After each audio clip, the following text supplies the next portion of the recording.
Hello everyone, welcome to Advait Education. मेरा नाम है अक्षय मिश्रा और हम पढ़ रहे हैं class 11th physics chapter mechanical properties of solid. तो प्रीवियस वीडियो में हमने अपना पूरा चैप्टर का मैक्स कंप्लीट कर लिया था। सारी properties, stress strain curve, ductility, malleability, elastomers, सब चीजों के बारे में हमने इस चैप्टर का पूरा कवर कर लिया है। अब जो ये हमारा लास्ट वाले वीडियोस में हम आ गए हैं, जिसमें हम क्या देखेंगे, एप्लीकेशन देखेंगे इलास्टिक बिहेवियर का। मतलब जो इलास्टिसिटी प्रॉपर्टी है, यंग्स मॉडुलस, कहां कहां यूज होता है, मतलब इसका एप्लीकेशन क्या है। जो हम किसी भी मटेरियल का इलास्टिक बिहेवियर पढ़ते हैं उसका एप्लीकेशन क्या है, इस चीजों के बारे में देखेंगे। और हम न्यूमेरिकल्स बनाएंगे लास्ट वाले, जो हमारे चैप्टर से रिलेटेड है। हमने बीच में भी न्यूमेरिकल्स कर लिए हैं 4-5 ठोक। आप बीच के लेक्चर्स जाके देखेंगे तो आपको न्यूमेरिकल्स मिलेगा। बट ये वाला वीडियो भी क्या रहेगा, इसमें हम एप्लीकेशन एक टॉपिक के बारे में पढ़ेंगे और न्यूमेरिकल्स भी बनाएंगे 4 ठोक किसके, हमारे मैकेनिकल प्रॉपर्टीज ऑफ सॉलिड के। ठीक है, तो चलिए शुरू करते हैं अपना ये वाला लेक्चर। और यदि आप चैनल में नए हैं तो बिल्कुल चैनल को सब्सक्राइब करना ना भूलें। चैनल का नाम है अद्वैत एजुकेशन और बिल्कुल शेयर करना ना भूलें। जितने भी दोस्त आपके 11 की तैयारी कर रहे हैं उनके लिए आप शेयर कर सकते हैं। जैसे ये वाला चैप्टर खत्म होगा, इसके बाद नेक्स्ट हम फ्लूइड प्रॉपर्टीज के बारे में पढ़ेंगे। ठीक है, तो शुरू करते हैं अपना topic elastic behaviour of solid. हम थ्योरेटिकल चीजें भी पढ़ेंगे और डायग्राम्स और पिक्चर्स भी देखते हुए चलेंगे ताकि हमको अच्छे से समझ में आए। ठीक है, तो फर्स्ट हम शुरू करते हैं एप्लीकेशन से। तो एप्लीकेशन का क्या मतलब होता है कि हम जो ये इतना पढ़े मैकेनिकल प्रॉपर्टीज के बारे में, जो पढ़े किसी मटेरियल की, किसी सॉलिड की, तो उसको हम यूज कहां कहां पे करेंगे, ये इस मेन चैप्टर का एंड में वो बताता है। कि जो हमने मॉडुलस ऑफ इलास्टिसिटी के बारे में पढ़ा, स्ट्रेस के बारे में पढ़ा, स्ट्रेन के बारे में पढ़ा, इसका मेन एप्लीकेशन कहां है, कहां कहां यूज कर सकते हैं। और एग्जाम में आपको ऐसा क्वेश्चन भी पूछ सकता है, आपके बोर्ड लेवल एग्जाम्स में थ्योरेटिकल क्वेश्चन पूछ सकता है आपको कि लिखें कि इलास्टिक बिहेवियर का, सॉलिड्स के इलास्टिक बिहेवियर्स का एप्लीकेशन कहां कहां पे होता है। तो आपको अच्छे से लिखना है उसमें। और आप स्टार्टिंग में ही लिख सकते हैं कहां कहां रहता है। एक तो क्रेन्स में, जो क्रेन्स के वायर रोप्स रहते हैं उसमें इसका एप्लीकेशन रहता है। ठीक है, ब्रिजेस जो बनते हैं, ब्रिजेस में जो बीम लगती है, बीम का हम एक और एग्जांपल देख सकते हैं। जो हमारे घर में ऐसे बीम डालते हैं ना, यदि 1 फ्लोर का घर है तो भी डलती है। ठीक है, यदि 2 फ्लोर बनाना है तो हम क्या करते हैं, बीम डालते हैं, जो पूरी घर का क्या लेती है, लोड सहती है। बीम्स में इसका एप्लीकेशन होता है। ठीक है, रेलवे ट्रैक्स जो आई सेक्शन के होते हैं वो क्यों होते हैं, इसलिए इसका एप्लीकेशन होता है, इसलिए वो आई सेक्शन के होते हैं ताकि वो वैसा लोड सहन कर सके। ठीक है, और इसका एक और एप्लीकेशन ये होता है कि इससे हम ये भी बता सकते हैं कि अर्थ में, मतलब मैक्सिमम जो माउंटेन की हाइट होगी वो कितनी होगी। क्योंकि हम जानते हैं कि हमें जो पत्थर मिलते हैं, मतलब जो रॉक्स मिलते हैं, उनकी इलास्टिक प्रॉपर्टी क्या होती है, और हमें कितना अच्छे इलास्टिक प्रॉपर्टीज के रॉक्स मिल चुके हैं अर्थ के सरफेस में, तो उस हिसाब से ही पहाड़ बन पाएंगे। तो ये सब क्या होता है, इसका एप्लीकेशन होता है। इसी को हम क्या करेंगे, एकदम वाइड सेंस में पढ़ेंगे अभी। ठीक है, तो शुरू करते हैं हमारा फर्स्ट पॉइंट। ठीक है, तो फर्स्ट पॉइंट क्या बोलता है, एनी मेटेलिक पार्ट, ठीक है, यदि कोई भी मेटेलिक पार्ट होता है of a machinery, is never subjected to a stress beyond the elastic limit of the material. मतलब यदि हम मशीन्स की बात करें तो जब भी हम मशीन्स पढ़ते हैं, जैसे आप आगे जाएंगे और आगे जाके आप इंजीनियरिंग करेंगे तो बहुत सारे सब्जेक्ट्स होते हैं मशीन्स के ऊपर। जैसे एक थ्योरी ऑफ मशीन्स करके भी सब्जेक्ट होता है, उसमें हम पूरा मशीन्स के बारे में पढ़ते हैं कि मशीन्स कैसे रोटेट करती है, कैसे उसमें फोर्सेस लगती हैं। और वहां हम एज्यूम करके चलते हैं कि सारी बॉडीज क्या है, हमारी रिजिड बॉडीज है। मतलब इस एप्लीकेशन ऑफ फोर्स, इस पर्टिकुलर कंडीशन ऑफ फोर्स में वो क्या होंगी, बेंड नहीं होंगी, डिफॉर्म नहीं होंगी। ठीक है, तो कोई भी मशीन का पार्ट होता है, चाहे आप कोई भी वर्किंग मशीन देख लीजिए। मशीन मतलब क्या होता है, बहुत सारे मैकेनिज्म्स मिलके जो बनते हैं वो क्या होती है, मशीन होती है। तो कोई भी मशीन का एक पार्ट हो गया, चाहे आप पंखे को देख लीजिए या किसी को भी देख लीजिए, उसमें कभी भी ऐसी स्ट्रेस नहीं लगती जो उसके इलास्टिक लिमिट को वो क्या करे, एक्सीड कर दे। वरना क्या होगा, एक एक पार्ट उसके डिफॉर्म होने लग जाएंगे और मशीन की वर्किंग क्या हो जाएगी, खराब हो जाएगी। तो वही फर्स्ट पॉइंट बोल रहा है, एनी मेटेलिक पार्ट, कोई भी मेटेलिक पार्ट जो रहता है मशीन का, उसमें कोई भी स्ट्रेस रहती है वो कभी भी इलास्टिक लिमिट से ज्यादा नहीं होती है। इलास्टिक लिमिट का मतलब क्या हो रहा है, मतलब क्या होता है कि जब तक फोर्स लग रही है और थोड़ा सा वो डिफॉर्म होगी, जब उसमें फोर्स लगेगी तो जैसे ही हम फोर्स को रिमूव कर देंगे वो अपना शेप में क्या आ जाएगी, वापस आ जाएगी। और इलास्टिक लिमिट के पार यदि कोई फोर्स लगती है तो बॉडी क्या हो जाती है, परमानेंटली डिफॉर्म हो जाती है, वापस अपना शेप रिगेन नहीं कर पाती है। ठीक है, तो कोई भी मेटेलिक पार्ट जो मशीन का रहता है उसमें कभी भी स्ट्रेस इलास्टिक लिमिट से ज्यादा नहीं होती है। चाहे वो आप कोई भी वर्किंग मशीन देख लीजिए, अपनी आंखों से आप जो देख सकते हैं उसमें। ठीक है, in case the metallic parts of the machine is subjected to a stress beyond the elastic limit, it will get permanently deformed। Obvious सी बात है, यदि कोई मशीन पार्ट में स्ट्रेस होगी वो इलास्टिक लिमिट से ज्यादा लग जाएगी, तो इलास्टिक लिमिट से ज्यादा लग गई इसका मतलब क्या हो जाएगा, परमानेंटली डिफॉर्म हो जाएगा। क्योंकि इलास्टिक लिमिट के अंदर यदि हम स्ट्रेस लगाते हैं, फोर्स लगाते हैं, तो मटेरियल क्या करता है, हल्का सा दबेगा, मगर फोर्स हटने पे वो क्या करेगा, अपनी इंटरनल रिस्टोरिंग फोर्स के कारण वापस अपने शेप में आ जाएगा। तो सारे मेटेलिक पार्ट, जितने भी मशीन के पार्ट्स होते हैं, सबको ऐसे ही डिजाइन किया जाता है कि किसी की भी स्ट्रेस इलास्टिक लिमिट से ज्यादा ना हो जाए उस मटेरियल की, जो भी मटेरियल हम यूज कर रहे हैं। ठीक है, वही बोला कि यदि कोई मशीन पार्ट में इलास्टिक लिमिट से ज्यादा स्ट्रेस लग गई तो मटेरियल क्या हो जाएगा, परमानेंटली डिफॉर्म हो जाएगा। It will get permanently deform and hamper it's working, उसकी वर्किंग को खराब करेगा, चाहे वो जो भी मशीन हो। ठीक है, फर्स्ट पॉइंट। सेकंड पॉइंट देखते हैं, the thickness of metallic ropes. ठीक है, अब ये कौन से मेटेलिक रोप्स की बात कर रहा है, जो क्रेन्स में यूज होती है। आप कोई भी क्रेन्स अपने घर के पास देखे होंगे या कहीं भी डिस्कवरी चैनल्स में देखे होंगे, कहीं भी देखे होंगे, या भले वो ओवर हैंगिंग क्रेन्स हो, जो बड़ी बड़ी क्रेन्स हो जो बिल्डिंग के ऊपर लगे रहती है, या कहीं की क्रेन हो, या वो गाड़ी वाली क्रेन हो, उन सब में देखिए आप रोप्स लगे रहती है। और वो रोप्स किसकी बने रहती है, मतलब रस्सियां लगे रहती है क्रेन के सामने हुक में, वो सब रस्सियां किसकी बनी रहती है, मेटल के रोप्स की बने रहती है। वो मेटेलिक रोप्स में भी बहुत बड़ा एडवांटेज होता है उसके इलास्टिक बिहेवियर का।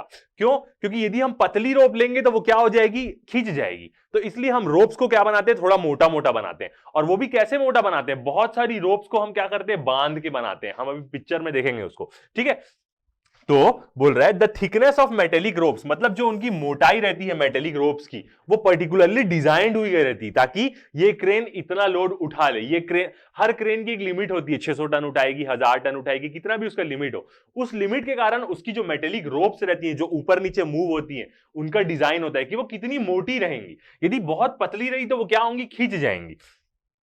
ठीक है, metallic rope used in cranes to lift, क्या करने के काम आती है, lift and move heavy weights is decided.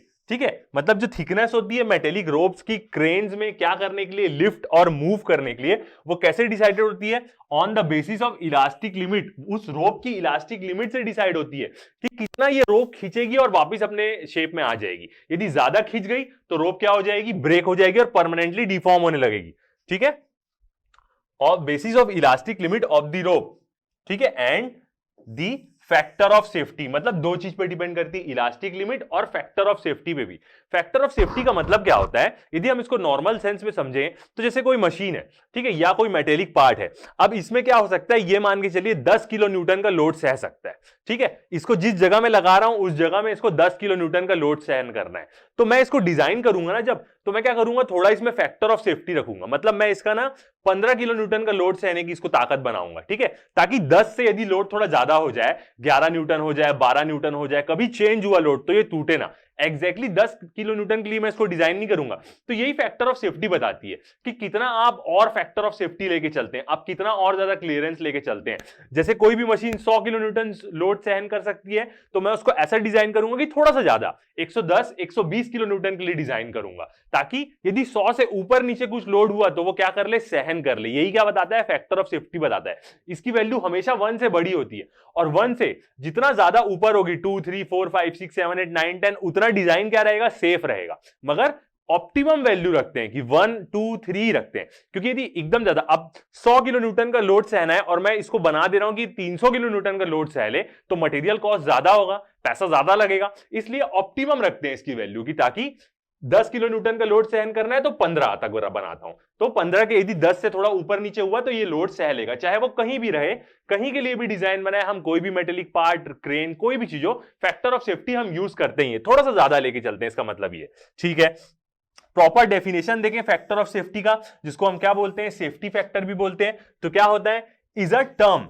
Describing the structural capacity, मतलब एक टर्म है जो डिस्क्राइब करती है किसी की भी स्ट्रक्चरल कैपेसिटी, मतलब कितनी कैपेसिटी है इसकी। ठीक है, of A system beyond the expected loads और एक्चुअल लोड्स। वही मैं बोला, of A system beyond the expected loads और एक्चुअल लोड। बियॉन्ड दी मतलब, जैसे ये पेन है, अब ये पेन को मैं बनाया हूं 10 या 5 किलो न्यूटन का लोड सहने के लिए, तो मैं इसको डिजाइन करूंगा तो फैक्टर ऑफ सेफ्टी के कारण क्या करूंगा, इसको 6 और 7 किलो न्यूटन का बनाऊंगा, ताकि थोड़ा सा भी लोड ऊपर नीचे हो तो ये सह ले। तो वही, उसी का मतलब ये, बियॉन्ड द एक्सपेक्टेड लोड्स और एक्चुअल लोड, जितना उसमें लग रहा है उससे ज्यादा हम उसको क्या करते हैं, उसके लिए डिजाइन करते हैं उस चीज को। यही क्या बताता है, फैक्टर ऑफ सेफ्टी बताता है। तो क्या चीज हुई, फैक्टर ऑफ सेफ्टी और इलास्टिक लिमिट्स में क्या डिपेंड करता है, मेटेलिक रोप्स की क्या थिकनेस।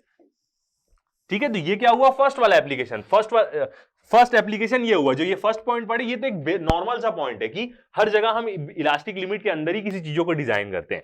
ठीक है, तो हमें समझ में आया क्या, एक फर्स्ट एप्लीकेशन समझ में आया कि जो क्रेन्स की जो रोप्स होती हैं वो क्या होती है, इलास्टिक लिमिट से डिजाइन करती है, उनकी थिकनेस।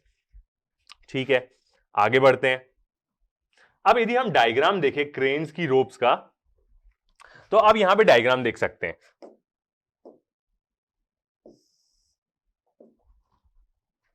ठीक है, ये डायग्राम में आप देख सकते हैं, ये जो क्रेन है, आप देखिए इसकी जो ये रोप है, ये जो रोप है ये क्या है, लिफ्ट करने के लिए बनी है, कोई भी ऑब्जेक्ट को लिफ्ट करने के लिए, उठा के मूव करने के लिए। तो इसकी जो विड्थ होगी वही हम डिसाइड करेंगे, क्या, इलास्टिक लिमिट से कैलकुलेशन करेंगे पूरा हम, कि ये क्रेन कितना लोड उठा सकती है। उस हिसाब से कैसी मेटेलिक रोप मैं यूज करूंगा, जो मेटेलिक रोप क्या हो, एकदम ज्यादा ही ना खींचे, थोड़ा बहुत खींचे तो चलेगा, अच्छी बात है, थोड़ा बहुत खींचेगी तो वो एब्जॉर्ब करेगी।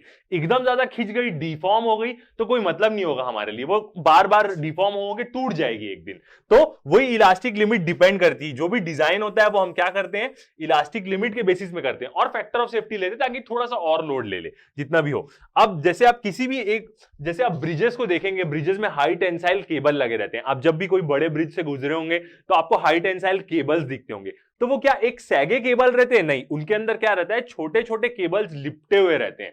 आप कोई भी हिस्ट्री टीवी चैनल में या डिस्कवरी में, किसी में भी आप बड़े बड़े ब्रिजेस की मैन्युफैक्चरिंग देखना, उसमें जो केबल्स लगाते हैं वो एक सैगा केबल नहीं होता है, वो बस कवर होता है, उसके अंदर ना ऐसे बहुत सारे छोटे छोटे केबल्स क्या रहते हैं, राउंडेड रहते हैं।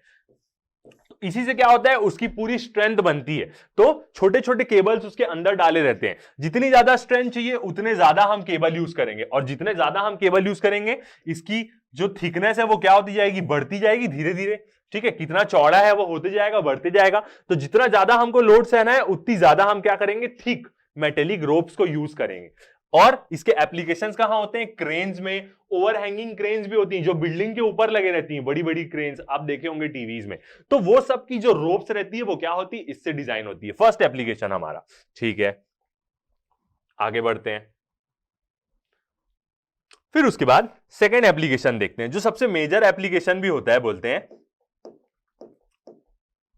क्या चीज, कि जब भी कोई बीम्स होती है, घर की जो बीम्स होती हैं, उसको जब हम डिजाइन करते हैं ना, तो वो पूरा जो बीम का मटेरियल है, मतलब जो कंक्रीट है, या हम अलग मटेरियल यूज कर रहे हैं, या हम स्टील यूज कर रहे हैं, जो भी मटेरियल यूज कर रहे हैं, उसकी इलास्टिक प्रॉपर्टी पे वो डिपेंड करती है। इसका मतलब क्या, उसके यंग्स मॉडुलस पे वो डिपेंड करती है, जो हम वाई पढ़े हैं, longitudinal stress upon longitudinal strain, जो उसका फॉर्मूला होता है, उस पर डिपेंड करती है। तो आप कोई भी बीम ले लो, उस बीम को आप डिजाइन करोगे तो मेन फैक्टर्स क्या रहेंगे, एक तो बीम की कॉन्फ़िगरेशन, कि कैसी लेंथ है उसकी, कैसी डेप्थ है उसकी, और सेकंड मेन प्रॉपर्टी क्या होती है, यंग्स मॉडुलस। ठीक है, तो हम धीरे से पूरी चीज समझते हैं कि क्या होता है। थर्ड पॉइंट हम देख रहे हैं अपना, इन डिजाइनिंग ए ब्रिज, यदि हम किसी ब्रिज के डिजाइन की बात करें या हम बीम के डिजाइन की बात करें, ब्रिजेस क्या होता है, जिनमें आप देखे होंगे घर में, जब हमारे टाउन में जब ब्रिजेस बनते हैं तो कैसे बनते हैं, पहले पिलर लगाते हो जाते हैं, जब पूरे पिलर्स लग जाते हैं उसी को हम बीम बोलते हैं, सही तरीके से बोला जाए। उसके ऊपर फिर ऐसे ऐसे ऐसे ऐसे ब्रिज रख के बनाते हैं। तो जो नीचे पिलर्स बनाते हैं ना, वही क्या होती है, बीम होती है। अभी हम डायग्राम में देखेंगे, फोटो में, वही जो बीम है ना, उसी की डिजाइनिंग इंपॉर्टेंट है, और उसी का डिजाइनिंग में बहुत बड़ा एप्लीकेशन है किसका, इलास्टिक का, इलास्टिक बिहेवियर का बहुत बड़ा एप्लीकेशन है वो उस मटेरियल की। ठीक है, तो इन डिजाइनिंग ए ब्रिज और dams that has to be designed such that it can withstand the load of the following traffic। मतलब हम किसी भी ब्रिजेस को बनाते हैं या हम किसी बीम को बनाते हैं, बीम होती है घर में और ब्रिजेस में भी बीम लगे रहती हैं, जो वो ऐसे पर्टिकुलर पिलर्स बने रहते हैं। तो हमारा मेन क्या रहता है कि वो क्या क्या लोड सह ले, ट्रैफिक का लोड सह ले, force of the winds, wind का भी लोड बहुत इंपॉर्टेंट होता है। जो बड़े बड़े टावर्स होते हैं ना, उनमें उन लोग, जैसे अर्थ सरफेस में तो विंड की स्पीड बहुत कम रहती है, जब बड़े बड़े टावर्स बनते हैं ना, तो ऊपर में विंड की स्पीड 100 किलोमीटर पर आवर की स्पीड तक भी हो जाती है।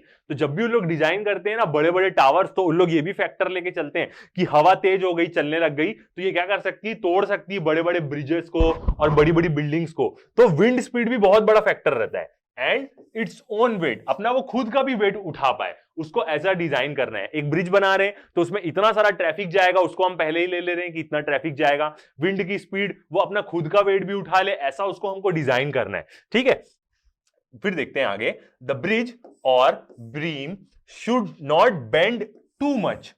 मतलब जो भी ब्रिज है और बीम है वो एकदम ज्यादा बेंड नहीं होनी चाहिए, और बेंड टू मच और ब्रेक, ना ही टूटनी चाहिए। ठीक है, मतलब जो भी ब्रिज है और बीम है वो एकदम ज्यादा बेंड ना हो, ना ही वो ब्रेक हो। ब्रेक तो चाहते ही नहीं है हम, ना ही उसमें दरार है, बट हल्का सा वो बेंड होती है। तो हम वो बेंड कैसे होती है, यदि वो हल्का सा बेंड होगी तो इलास्टिक प्रॉपर्टी के कारण क्या होगी, वापस अपना शेप को रिस्टोर कर लेगी। इसको हम क्या बोलते हैं, बेंडिंग रेजिस्टेंस बोलते हैं। ये भी किसके कारण आता है, इलास्टिक प्रॉपर्टीज के कारण ही आता है, जो वो मटेरियल हम यूज कर रहे हैं उसी के लिए।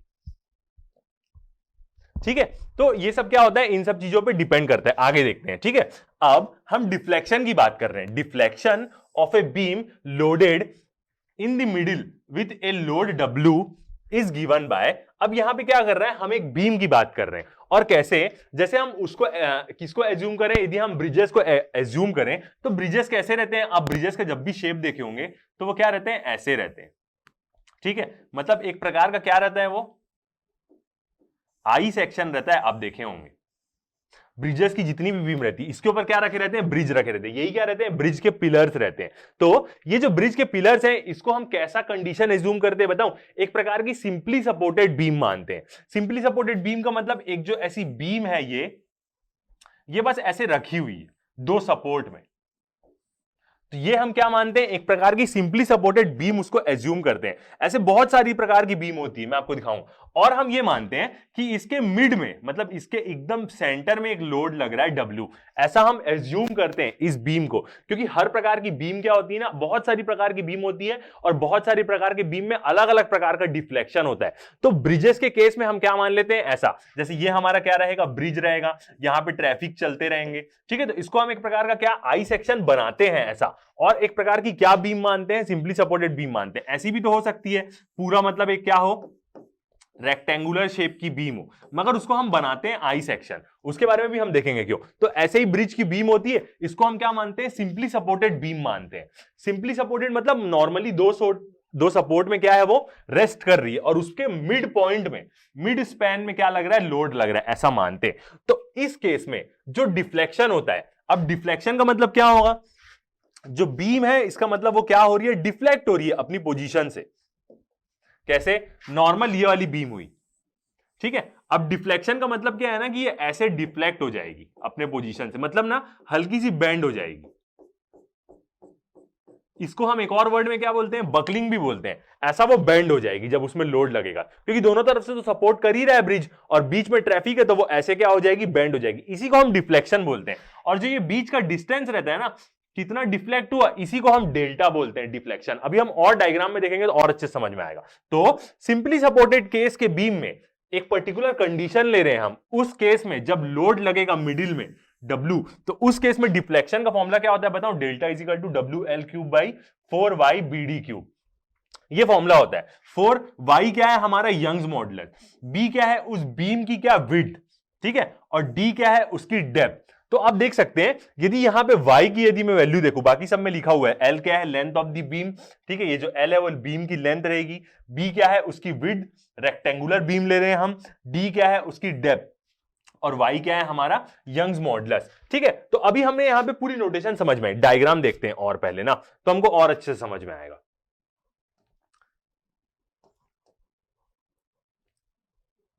ठीक है, मैं आपको ये सब चीजों के बारे में बताऊंगा, पहले मैं आपको डायग्राम दिखा रहा हूं। ये देखिए डायग्राम, ये एक रेक्टेंगुलर बीम है, ठीक है, उसकी क्या है ये विड्थ, मतलब उसकी चौड़ाई, ऐसे लगता है ब्रिज में पूरा ये बीम होगी, तो हम ऐसे ऐसे मान रहे हैं उसको, एज्यूम करेंगे ऐसे, तो ये क्या हो जाएगी उसकी विड्थ, कितनी चौड़ी है बीम, जिसमें क्या होगी, मतलब रोड की चौड़ाई इसको हम बोलेंगे एक प्रकार से, ठीक है। लेंथ उसकी कितनी होगी, ऐसे वाला पोर्शन उसका लेंथ, और डेप्थ मतलब कितनी डेप्थ है उसकी, तो ये एक पर्टिकुलर प्रकार की क्या होती है, बीम होती है, ठीक है।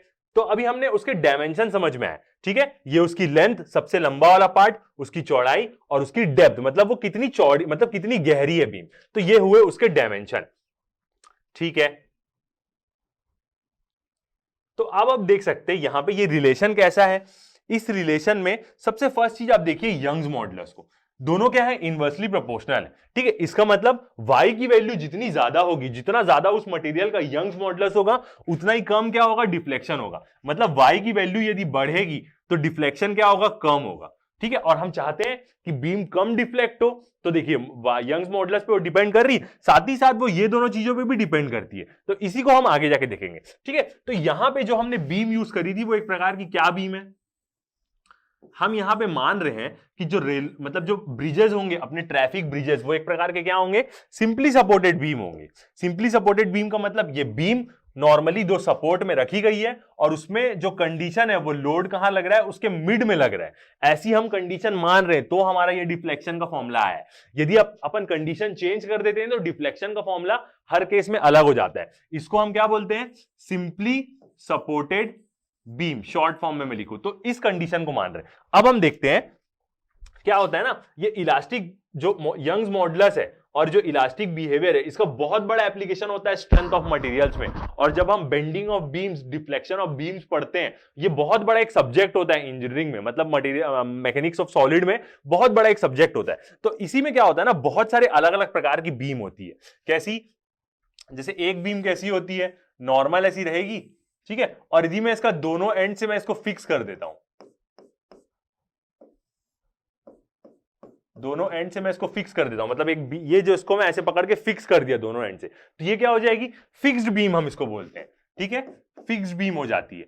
और जो अभी हमने केस कंसीडर कर रहे हैं वो क्या हुआ है, हमारी सिंपली सपोर्टेड बीम है, मतलब उसको नॉर्मली दो सपोर्ट से मैं उसको वो कर रहा हूं और उसमें क्या लग रहा है, एक लोड लग रहा है यहां पे W। ठीक है, तो ये क्या है, हमारी सिंपली सपोर्टेड बीम है। अब जो ऊपर फिक्स्ड बीम है, सिंपली सपोर्टेड बीम में यदि इसमें लोड भी अलग अलग जगह लग गया, मान के चलो यदि सिंपली सपोर्टेड बीम में यहां पे लोड लग जाता, ठीक है, और यहां पे लोड लग जाता, तो क्या हो जाती, कंडीशन चेंज हो जाती, याद रखिएगा। ठीक है, यदि ऐसा होता तो क्या होती, कंडीशन हमारी चेंज हो जाती। तो लोड के ऊपर भी डिपेंड करता है कि कैसी एक बीम में कैसा लोड लग रहा है, उस हिसाब से उसकी कंडीशन भी चेंज हो जाती है। तो एक हुई फिक्स्ड बीम जो दोनों तरफ से फिक्स्ड रहती है, एक सिंपली सपोर्टेड बीम रहती है, एक कैसी रहती है ना, एक होती है कैंटिलीवर बीम होती है।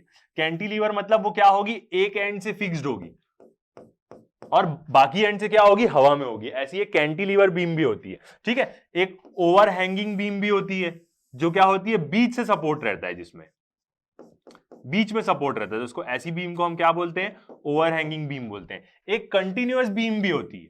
ठीक है, कंटिन्यूअस बीम क्या होती है, जिसमें बहुत सारे सपोर्ट्स लगे रहते हैं कंटिन्यूअसली।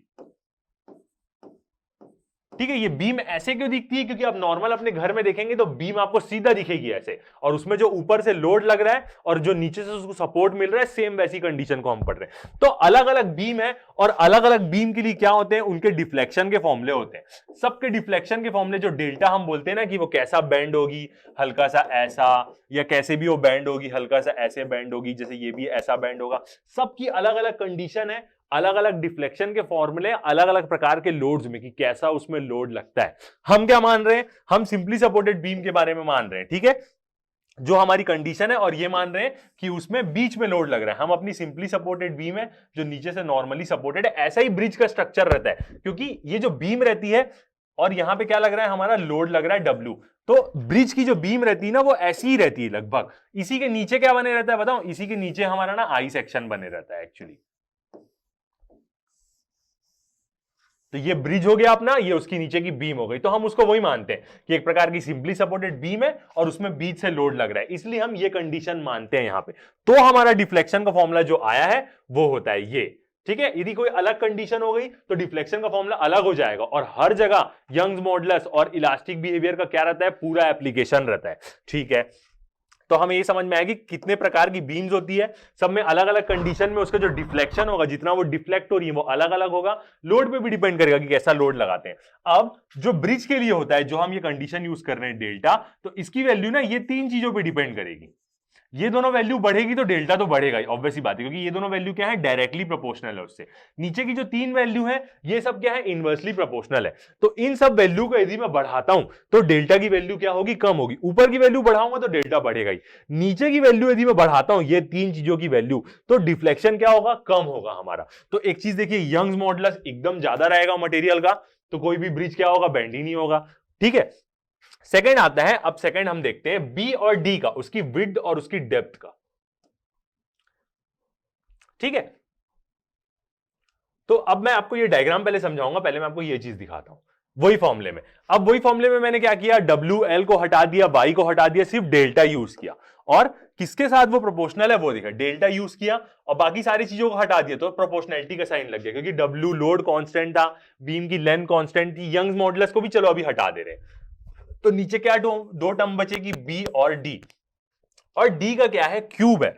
हमारी उस इक्वेशन में क्या है, डी का क्यूब है, जो डेल्टा वाली इक्वेशन है। तो बड़ी वैल्यू क्या होगी, डी की वैल्यू क्या होगी, ज्यादा बड़ी होगी। यदि मैं डी की वैल्यू बढ़ाता हूं तो ज्यादा बढ़ेगी क्योंकि वो क्यूब में है, बाकी बी बढ़ाता हूं तो कम बढ़ेगी। तो वही दूसरे एक्सप्रेशन में यहां पे है कि बी को नहीं बढ़ाते हम ज्यादा, मतलब बीम की जो विड्थ है उसको नहीं बढ़ाते हम क्या बढ़ाते हैं, उसकी डेप्थ को बढ़ाते हैं। जितना हम डेप्थ को बढ़ाएंगे, और क्यूब के फॉर्म में जितना हम डेप्थ को बढ़ाएंगे उतना ही क्या होगा, डिफ्लेक्शन हमारा कम होगा, मतलब बीम क्या होगी, कम बेंड होगी। ठीक है, तो बी को नहीं बढ़ा के हम क्या करते हैं, उसकी डेप्थ बढ़ाते हैं। डेप्थ बढ़ाने का मतलब क्या है, ये डी, मतलब क्या हो, नीचे से वो और बड़ी होनी चाहिए, इसका मतलब दो, इसका मतलब बीम नीचे से और बड़ी होनी चाहिए। तो इसी के लिए ना अब अपन आई सेक्शन यूज करते हैं। ठीक है, वो भी देखेंगे। तो आपको ये एक्सप्रेशन समझ में आया कि हम बी को नहीं बढ़ा के डेप्थ बढ़ाते हैं, क्योंकि डेप्थ क्या है, क्यूब में, वाई ज्यादा होगा तो डिफ्लेक्शन कम होगा ही होगा, मगर डेप्थ में बढ़ाऊंगा ये वाला पोर्शन, यदि मैं उसको और लंबा करते जाऊं पूरा, तो बीम क्या होगी, बिल्कुल भी नहीं होगी, इतनी सी है, ज्यादा डिफ्लेक्ट होगी। यदि मैं उसको एकदम चौड़ा कर दिया, इतनी मोटी बना दिया, तो कम डिफ्लेक्शन होगा उसमें। ठीक है, ये चीज समझ में आई। और डायग्राम से हम ये देख सकते हैं कि कौन से क्या क्या डायमेंशन है, उसकी विड्थ, उसकी लेंथ, उसकी डेप्थ। इसको हम ऐसे करके रखते हैं किसी भी ब्रिज में, इसके ऊपर पूरे ब्रिज को हम रखते हुए चलते हैं। ठीक है, तो ये चीज हमें क्या हुआ, उसका वो समझ में आया। अब हम देखते हैं डायग्राम्स में।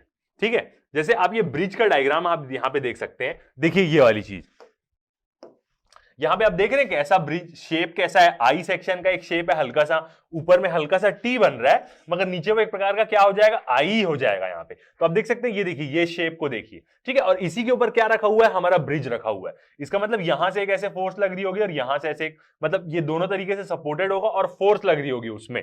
ठीक है, ये दोनों फोर्स कहां से लगेगी, नीचे से लगेगी, तो वही हम सिंपली सपोर्टेड मान रहे हैं यहां से।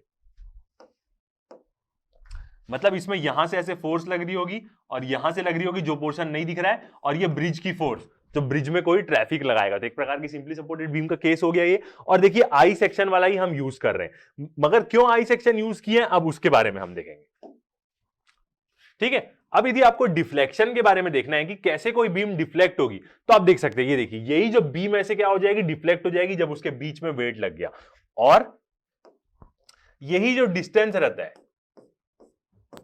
जो नॉर्मल उसकी कंडीशन थी, और यहां से लेके यहां तक का डिस्टेंस में बोलो ना, तो इसी को डिफ्लेक्शन बोलते हैं, डेल्टा। देखो बीच में लोड लग रहा है तो बीम क्या हो जा रही है, बकल हो जा रही है। ऐसे बीम का बेंडिंग को हम क्या बोलते हैं, बकल बोलते हैं एक प्रकार का। ठीक है, तो ये चीज समझ में आई। अब हम इसको कैसे रिड्यूस कर सकते हैं, हमें पता चला कि या तो आप y बढ़ा दें, या तो हम y बढ़ा दें, यंग्स मॉडुलस ज्यादा यूज करें, या तो b बढ़ाएं, या तो डेप्थ बढ़ाएं। तो ज्यादा अच्छा तरीका हमें क्या मिला, डेप्थ बढ़ाने का, कि बीम की जितनी डेप्थ होगी वो उतना ज्यादा क्या करेगी, लोड सह लेगी। मगर यदि हम ज्यादा डेप्थ बढ़ाएंगे उसकी, तो मटेरियल ज्यादा लगेगा, कॉस्ट ज्यादा आएगा। इसलिए हम क्या करते हैं, आई सेक्शन बनाते हैं।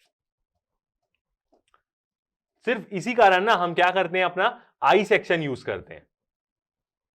क्यों, अब वो भी देखते हैं हम। आई सेक्शन क्यों यूज करते हैं, यदि आई सेक्शन में यूज करूंगा, पहले मेरे को बीम कैसी बनानी है, ये नॉर्मल बीम है। ठीक है, मेरे को क्या करना है, उसकी डेप्थ बढ़ानी है, यही डेप्थ है हमारा।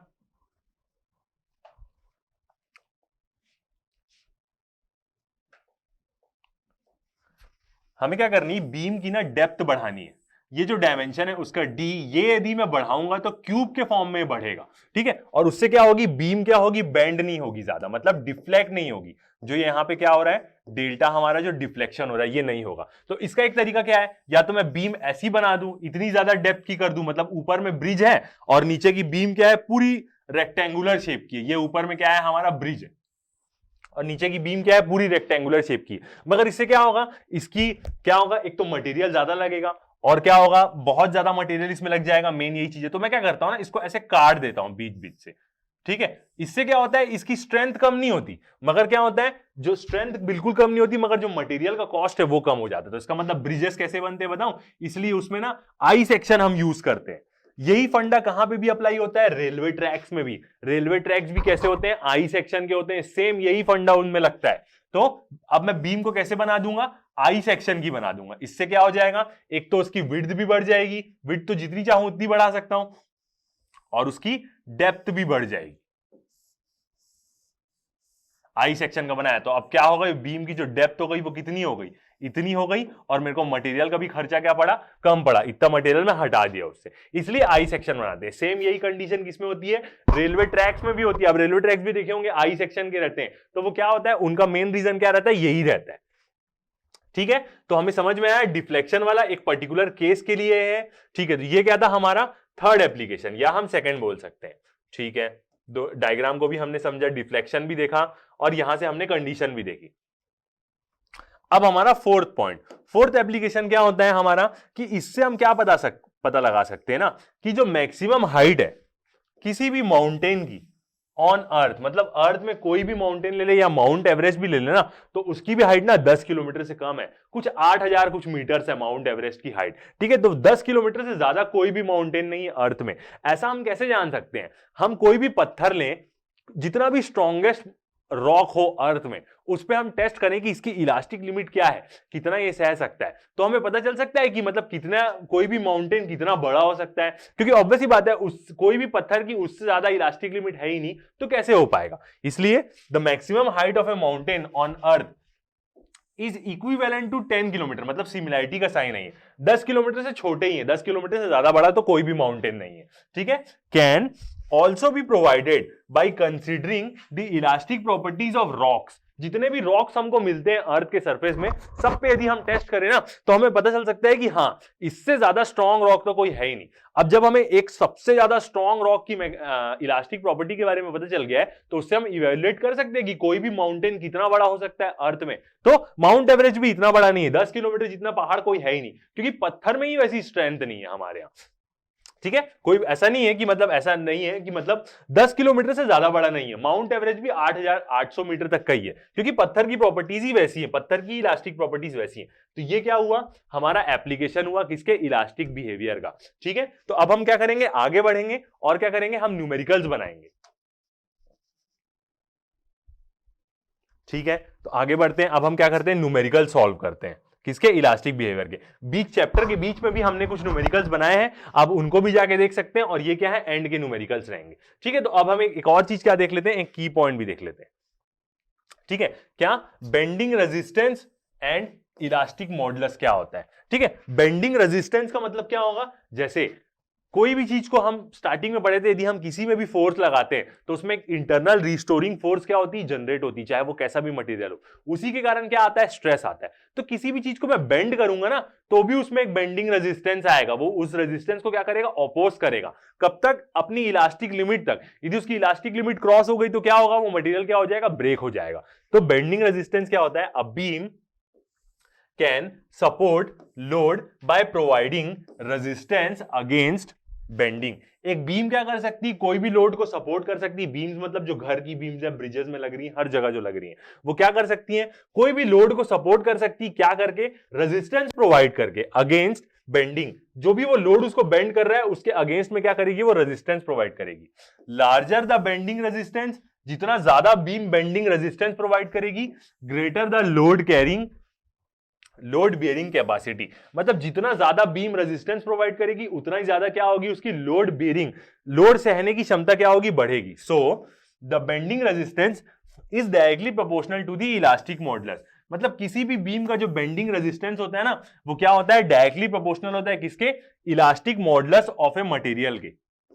ठीक है, shape of the cross section, जो उसका एरिया है, उस पर भी डायरेक्टली प्रोपोर्शनल रहता है, और ultimate stress of the material, जो उसकी मैक्सिमम स्ट्रेस है, कितना वो सह सकता है, उन सब चीजों की क्या होता है, प्रोपोर्शनल रहता है। तो मतलब आप देख सकते हैं कि बेंडिंग रेजिस्टेंस भी क्या होगा, डायरेक्टली प्रोपोर्शनल होता है किसके, इलास्टिक मॉडुलस, या हम बोल सकते हैं यंग्स मॉडुलस के मटेरियल के।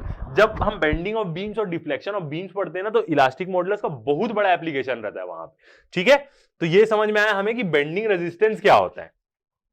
ठीक है, आगे बढ़ते हैं। अब उसके बाद हम अपने न्यूमेरिकल्स करना शुरू कर देते हैं। आज का फर्स्ट वाला न्यूमेरिकल देखते हैं हम अपना।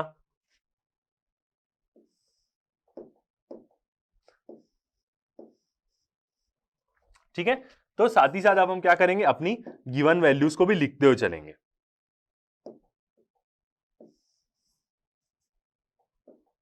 ठीक है, रीड करते हैं क्या बोल रहे हैं। A wire of length 4 metre, एक वायर है जिसकी लेंथ कितनी है 4 metre, and cross section area of 2 metre square, मतलब उसका एरिया कितना है 2 मीटर स्क्वायर का है, is stretched by a force of 3 kilo newton, मतलब एक वायर है जो 4 मीटर का है, 2 मीटर स्क्वायर उसका एरिया है, और वो खींच रहे हैं उसको हम एक फोर्स से, जो फोर्स कितनी है 3 किलो न्यूटन की है। Then determine the change in the length, मतलब क्या निकालने बोल रहा है हमें, चेंज इन दी लेंथ, मतलब डेल एल निकालने बोल रहा है। ड्यू टू दिस फोर्स, इस फोर्स के कारण जो रॉड की लंबाई कितनी बढ़ रही है वो निकालने बोला है। Given Young's modulus of the material of wire is 110 into 10 to the power 9 newton पर मीटर स्क्वायर। तो हमें वाई दिया है और सारी चीजें दिया है और एक फोर्स लग रही है एक वायर में, और हमें बोल रहा है determine the change in length, मतलब हमें क्या निकालने बोला है, डेल एल निकालने बोला है। ठीक है, सॉल्व करते हैं इस क्वेश्चन को। सिंपल सा ही क्वेश्चन है ये वाला भी। पहले क्या लिखते हैं हम, अपनी गिवन वैल्यूज लिखते हैं। आप कोई भी क्वेश्चन को सॉल्व करेंगे तो आप ऐसे अप्रोच करिए, अभी से आप हैबिट बनाएंगे तो आगे जाके ये चीजें क्या होगी, बहुत ज्यादा इंपॉर्टेंट होती है। आगे जाके जब बड़े बड़े न्यूमेरिकल्स बनाएंगे और बड़ी बड़ी स्टडीज करेंगे तो वहां पे ये सब चीजें क्या होती है, बहुत इंपॉर्टेंट होती है। तो एक वायर बोल रहा है, उसकी लेंथ कितनी बोल रहा है 4 मीटर, तो एल कितना दिया है हमें 4 मीटर दिया हुआ है। क्रॉस सेक्शन एरिया ए कितना दिया हुआ है हमें 2 मीटर स्क्वायर, सब मीटर में है तो अपने को कोई टेंशन ही नहीं है चेंज करने का। ठीक है, stretch by a force of 3 kilo newton, तो फोर्स हमें दी है कितनी 3 किलो न्यूटन, इसको हम चेंज करेंगे न्यूटन में, तो क्या हो जाएगी 3 into 10 to the power 3 newton. ठीक है, और क्या दिया है हमें, यंग्स मॉडुलस दिया है वाई दिया है हमें यंग्स मॉडुलस, और उसकी वैल्यू कितनी है 1110 इंटू 10 टू द पावर 5, और हम इतना पढ़ चुके हैं, हम जानते हैं इसकी यूनिट क्या होती है, स्ट्रेस जितनी ही होती है, क्योंकि ये स्ट्रेस और स्ट्रेन का रेशियो होता है और स्ट्रेन की कोई यूनिट ही नहीं होती, तो स्ट्रेस की यूनिट होती है यंग्स मॉडुलस की 1110 इंटू 9 न्यूटन पर मीटर स्क्वायर। हमें क्या निकालने बोला है, क्वेश्चन में हमें निकालने बोला है determine the change in the length, change in the length, इसका मतलब हमें डेल एल निकालने बोला है, वो कि कितना लेंथ में चेंज आएगा, ये चीज क्या बोला है हमें निकालने बोला है। ठीक है, सॉल्व करते हैं। कैसे, सिंपल सा कंसेप्ट, हम जानते हैं कि स्ट्रेस क्या होती है, डायरेक्टली प्रोपोर्शनल होती है स्ट्रेन की, हुक्स लॉ से जानते हैं, और स्ट्रेस क्या होती है हमारी फोर्स अपॉन एरिया। ठीक है, और डायरेक्टली प्रोपोर्शनल का साइन हटाऊंगा तो मैं क्या लगा दूंगा इक्वल टू, और यंग्स मॉडुलस लूंगा इनटू स्ट्रेन की वैल्यू डालूंगा, तो स्ट्रेन क्या होती है हमारी del L by L. Simple, यहीं से अब हमें क्या निकालना है, डेल एल निकालना है यहां पे। ठीक है, तो हम अरेंज कर देते हैं, डेल एल इक्वल टू कितना हो जाएगा, ये एल इधर चले जाएगा तो F L divide by Y, A के पास आ जाएगा ए और वाई, ये बन गया हमारा फॉर्मूला डेल एल निकालने का। अब हमें क्या करना है, सीधा वैल्यू पुट कर देना है, डेल एल इक्वल टू कितना एफ कितना है हमारा 3 into 10 to the power 3 newton में रखेंगे। ठीक है, इंटू लेंथ कितनी दी है हमें 4 मीटर गिवन है। ठीक है, फिर उसके बाद एरिया भी क्या दिया है हमें 2 metre square, 2 into Young's modulus, Y की वैल्यू डालेंगे अब हम, तो यंग्स मॉडुलस कितना दिया है हमें 110 इंटू 10 टू द पावर 9 आ गया। अब हम क्या करेंगे, सिंपली इसको सॉल्व करेंगे। ठीक है, सारी वैल्यूज हमने सही रखी है। ठीक है, तो अब हम क्या करेंगे, यहां से सीधा कैंसल आउट कर सकते हैं, आ तो गया ही है हमारा एक्सप्रेशन, बस अब हम इसको क्या करेंगे, सिंप्लीफाई करेंगे, 2 1 जा 2 2 जा 4 हो जाएगा, और हम क्या चीज कैंसल आउट कर सकते हैं, ये 10 टू द पावर 3 है, तो इसको मैं पूरा कैंसल आउट कर सकता हूं इसके साथ, तो ये क्या हो जाएगा 6 के बाद 7 8 9, तो 10 टू द पावर क्या हो जाएगा, ये 6 हो जाएगा, 7 8 9 हो जाएगा। ठीक है, आगे बढ़ते हैं, तो अब क्या हो जाएगा 3 2 जा 6, 3 2 जा 6 हो जाएगा हमारा, और ऊपर में कुछ नहीं है, नीचे में क्या बचेगा, सिर्फ 1110 इंटू 10 टू द पावर 6, यही बचेगा हमारा एक्सप्रेशन। बिल्कुल, और अब हम आगे क्या करेंगे, ये 6 को ना ऊपर ले जा सकते हैं हम, तो बस ये 6 को क्या करना है, हमें ऊपर लेके जाना है, और ये 6 को ऊपर ले जाएंगे, और हमें सिर्फ डिवाइड क्या करना है, 6 डिवाइड बाई 1110 करना है। तो जैसे ही हम इसको डिवाइड करेंगे तो हमारा एक्सप्रेशन क्या आता है, देखते हैं, 54.5 आएगा। ठीक है,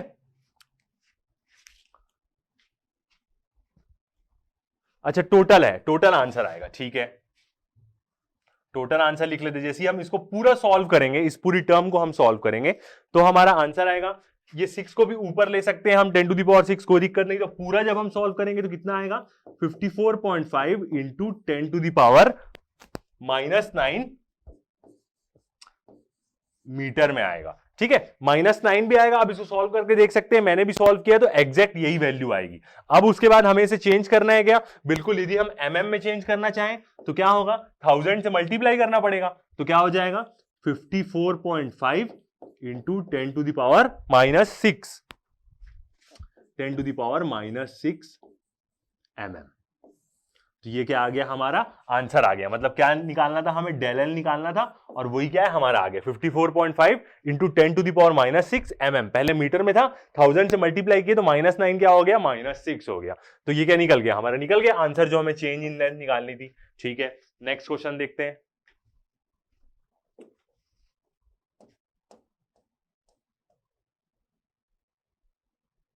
नेक्स्ट क्वेश्चन देखते हैं अपना। क्वेश्चन एक बार रीड करते हैं, क्या बोल रहा है। इन ए फिजिक्स डिपार्टमेंट, एक फिजिक्स डिपार्टमेंट में a focal pendulum consist of a 130 kg steel ball.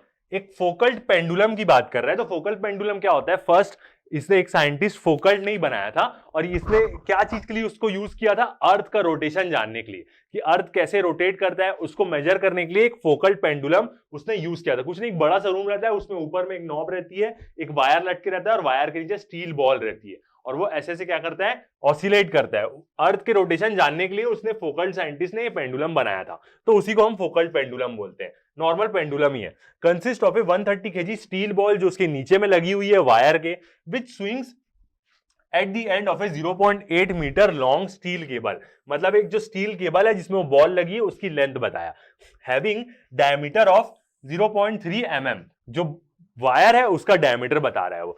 If the ball was first hung from the cable then determine how much did the cable stretch. मतलब बोल रहा है कि जैसे ही हमने बॉल केबल में लगाई और छोड़ दी बॉल को, तो पहले वो हंग करेगी केबल में, स्ट्रेच करेगी केबल को, तो उसी में बोल रहा है determine how much did the cable stretch. मतलब डेल एल ही निकालना है फिर हमें, और हमें क्या दिया है, यंग्स मॉडुलस दिया है, किसका, स्टील का, ठीक है, डेल एल ही निकालना है इस क्वेश्चन में भी हमें अब, ठीक है। तो चलिए कैलकुलेट करते हैं।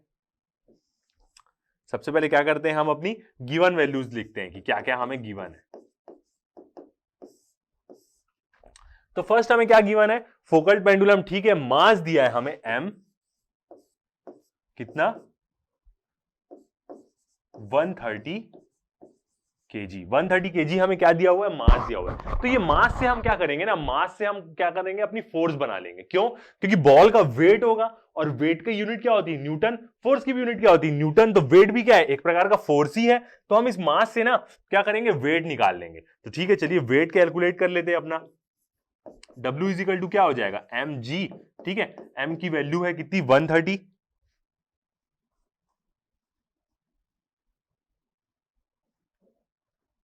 m की वैल्यू क्या होगी हमारी 130, और g की वैल्यू हम कितनी लेते हैं 9.81 एग्जैक्ट वैल्यू ने। यदि आप जल्दी जल्दी में सॉल्व कर रहे हैं इस क्वेश्चन को तो आप 10 ले लीजिए वैल्यू, आपका 1300 न्यूटन आ जाएगा। बट हमारे पास टाइम है और मैंने सॉल्व करके देखा है तो मैं 9.81 ले रहा हूं। आप जल्दी जल्दी में इसको 10 भी ले लिए जी की वैल्यू को तो भी कोई प्रॉब्लम नहीं, 10 का ही डिफ्लेक्शन आएगा आंसर में, 10 mm का ही कुछ डिफ्लेक्शन आएगा, वो भी पॉइंट के बाद, कोई प्रॉब्लम नहीं होगी आपको, ठीक है। क्योंकि मैंने दूसरे 10 लेके भी एक बार सॉल्व करके देखा है कितना डिफ्लेक्शन आता है, बट अभी हम पढ़ रहे हैं तो मैं आपको एग्जैक्ट बताता हूं। तो जो W है हमारा, इसका मतलब यही क्या होगी, हमारी जो फोर्स लग रही है स्ट्रेस वाली, वो कितनी आएगी, यदि हम इसको सॉल्व करते हैं तो 1275.3 न्यूटन। ये क्या आ गई, हमारी फोर्स आ गई, क्योंकि फोर्स हमें जानना जरूरी रहता है, ठीक है। एक चीज हो गई हमारी। नेक्स्ट गिवन डाटा देखते हैं क्या बोल रहा है। 130 kg का इसका यूज कर लिया हमें। Ball which swings at the end of a 0.8 metre long steel cable. इसका मतलब क्या दिया है हमें, लेंथ दी है किसकी, जो भी वायर है उसकी, और वो कितना है 8 मीटर दी गई है। Having diameter of 3.0 mm। तो और हमें क्या दिया है, डायमीटर दिया है, और कितना दिया है 3 mm दिया है, तो डायमीटर का हम क्या यूज करेंगे, डायमीटर से हम एरिया निकालेंगे और इसको हमें फर्स्ट क्या कन्वर्ट करना पड़ेगा, मीटर में कन्वर्ट करना पड़ेगा। तो 3 इंटू 10⁻³ मीटर या 0.003 मीटर भी आप लिख सकते हैं। ठीक है, तो एरिया निकाल लेते हैं। एरिया कितना होगा हमारा, एरिया हम कैलकुलेट कर सकते हैं।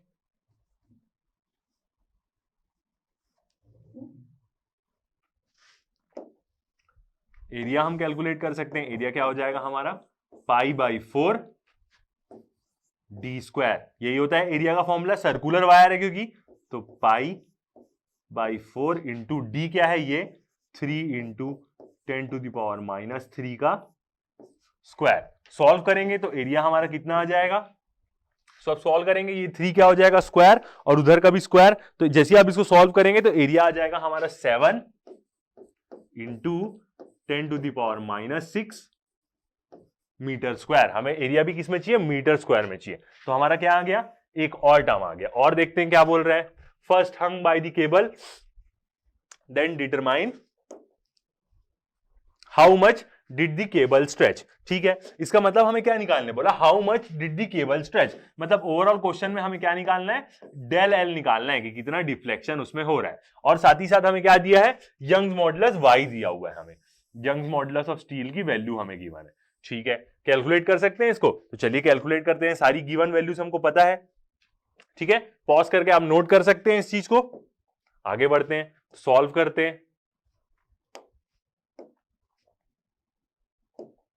ठीक है, तो अब हम सिंपली यहां पे भी कंसेप्ट लगाएंगे। स्ट्रेस क्या होगा हमारा, डायरेक्टली प्रोपोर्शनल होगा स्ट्रेन के। स्ट्रेस क्या होता है हमारा, फोर्स अपॉन एरिया। प्रोपोर्शनैलिटी का साइन हटाऊंगा, इक्वल टू लगाऊंगा, कांस्टेंट लगाऊंगा। कांस्टेंट क्या है हमारा, यंग्स मॉडुलस, इनटू स्ट्रेन क्या होती है हमारी, डेल एल बाई एल। ठीक है, क्या निकालना है हमें, डेल एल निकालना है। तो डेल एल क्या हो जाएगा हमारा, डेल एल इक्वल टू क्या हो जाएगा, ये एल एफ के साथ मल्टीप्लाई हो जाएगा, F L divide by Y A और वाई। सेम ये रिलेशन आएगा। अब क्या करूंगा मैं, वैल्यू पुट कर देता हूं यहां पे, जो भी मैंने अपने गिवन डाटा से वैल्यूज निकाली है। ठीक है, उसको पुट कर देते हैं। तो कितना हो जाएगा 127, हाँ 1275.3। ठीक है, पॉइंट में भी वैल्यू रखते हैं, इनटू लेंथ कितनी दी थी हमें, 8 मीटर दी थी। 8 मीटर लॉन्ग केबल है। एरिया हमने क्या किया था, कैलकुलेट कर लिया था, कितना आया था, 7 इंटू 10⁻⁻6 मीटर्स में था वो, और इंटू यंग्स मॉडुलस किसका, स्टील का, जो हमें क्वेश्चन में क्या है, ऑलरेडी गिवन है। और वो कितना गिवन है हमें, 20 इंटू 10�8। ठीक है, तो ये क्या बन गया हमारा, एक्सप्रेशन बन गया। अब आपका अगला काम क्या है, बस इसको सॉल्व करना है। तो अब हम क्या करते हैं, फर्स्ट इसको सॉल्व करते हैं। तो 1275.3 और 20 को मैं क्या करता हूं, पहले डिवाइड कर लेता हूं ये दोनों को, ताकि मेरी वैल्यू क्या हो जाए, छोटी हो जाए। ठीक है, डिवाइड करता हूं, 1275 और 20 को मैं पहले डिवाइड कर ले रहा हूं। तो मेरा आंसर कितना आ जाएगा, 63.76। ठीक है, इंटू 8 है यहां पे, नीचे क्या बचेगा हमारा, 20 खत्म हो गया है, 7 इंटू 10⁻⁻6 है, और क्या है 10⁸ है। तो मैं किसी को कुछ वो कर सकता हूं क्या, अब मैं क्या करता हूं, ये 10⁻6 को क्या करता हूं, ऊपर ले लेता हूं, ये माइनस वाले टर्म को। तो यहां पे क्या आ जाएगा 10⁻⁻6। ये सॉल्व आप किसी भी तरीके से कर सकते हैं, मैं बस सिंप्लिसिटी हो ताकि आपको इसको बस सिंपली करके दे दे रहा हूं, ताकि आप बना ले। ठीक है, 10⁻6 को ऊपर ले लिए, तो नीचे क्या बचा, बस हमारा 7 बचा, और क्या बचा, इंटू 10⁸ बचा। यही दोनों टर्म बचेगी, बिल्कुल। अब मैं क्या करता हूं, कैंसल आउट कर देता हूं, और ये जब 6 ऊपर जाएगा तो क्या हो जाएगा, प्लस हो जाएगा। ठीक है, -6 था, ऊपर गया प्लस हो गया, तो क्या होगी, अब ये पूरी टर्म कैंसल आउट हो जाएगी, 10⁻6, और नीचे क्या बचेगा, सिर्फ 2 बचेगा, 7 8। तो 10⁻ क्या बचेगा, सिर्फ 2 बचेगा। अब उसके बाद हम क्या करते हैं, उसके बाद ना अब ये दोनों को इंटू करके और आप सीधा 7 से डिवाइड कर दीजिएगा, तो कितना आएगा देखते हैं। ये दोनों को इंटू करके और 7 से मैं अब डिवाइड कर रहा हूं, तो मेरा एक्सप्रेशन कितना आ रहा है देखते हैं। और 10⁻2 नीचे में है, तो ये ऊपर जाएगा तो क्या बन जाएगा, -2 बन जाएगा। तो आएगा मेरा 72.86। ये तीन चीजों को सॉल्व करूंगा, और ये जो 10⁻2 नीचे था ये ऊपर चले जाएगा, तो क्या हो जाएगा, इंटू 10⁻2। और ये किस में आएगा, मीटर में आएगा हमारा। ठीक है, मेरे को क्या करना है, mm में लिखना है तो मैं इसको mm में भी लिख सकता हूं, और mm में क्या हो जाएगा 0.728, 2 है और आगे कर दिया पॉइंट को, तो कितना हो जाएगा ये हमारा mm। तो ये क्या आ गया हमारा आंसर, किसकी वैल्यू, डेल एल की वैल्यू आ गई, जो क्वेश्चन में हमें सॉल्व करने बोला था। ठीक है, अभी भी क्या है, सॉरी अभी भी मीटर में आया है। ठीक है, क्योंकि अभी मैं उसको अच्छे से क्या कर रहा हूं, पॉइंट हटा के लिख रहा हूं। ये किसमें आएगा, अभी मैं इसको नॉर्मल पॉइंट में लिख रहा हूं, अभी मैं क्या कह रहा हूं 10⁻⁻2 दे दिया हूं। ठीक है, अब इसको mm में करने के लिए क्या हो जाएगा, ये 728 mm हो जाएगा। तो ये गलतियां आपसे हो सकती है कि पॉइंट को आपको इधर उधर करने में आप कैसे लिखेंगे। यहां पे नॉर्मल क्या था, 10⁻⁻2 दिया ही हूं बस इसको अभी, तो वो क्या हो गया 0.728 मीटर हो गया। अब उसको mm में चेंज करने के लिए आपका क्या हो जाएगा 728 mm हो जाएगा। तो यही गलतियां आपसे भी हो सकती है, तो बिल्कुल ध्यान रखेंगे इन सब चीजों का, यूनिट बैलेंस करने का ही। तो आंसर आ जाएगा हमारा डेल एल कितना 728 mm के टर्म में, ऊपर में 0.728 मीटर्स के टर्म में। ठीक है, आगे बढ़ते हैं, नेक्स्ट क्वेश्चन देखते हैं।